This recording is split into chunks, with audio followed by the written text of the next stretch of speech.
كان في شاب اسمه زياد دخل مع أصحابه تحدي إنه يدخل في مقبرة آخر الليل ويقعد جواها ساعة كاملة. ضحك زياد وقال: وإيه يعني؟ هي ساعة وخلاص، إيه اللي ممكن يحصل؟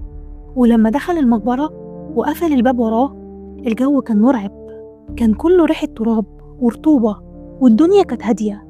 بس بعد أول 5 دقايق بدأ يسمع صوت غريب، كأن في حد بيجر رجليه جوه المقبرة، وقال لنفسه: أكيد يعني قطة ولا فار.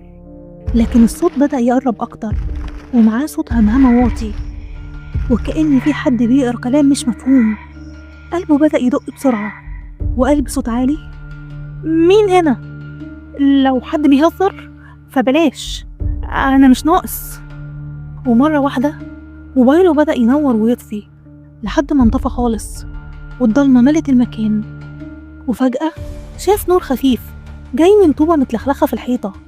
قرب منها لقى الطوبة بتتحرك لوحدها، ووراها ظهر وش نصه بس اللي باين، عيون سودة واسعة بتبصله من غير ما ترمش.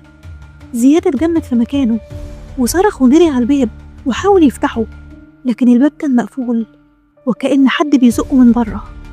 وبدأ يسمع نفس الصوت اللي سمعه في الأول، بس المرة دي كان واضح قوي، وقال: انت دخلت هنا لوحدك، بس مش هتخرج لوحدك.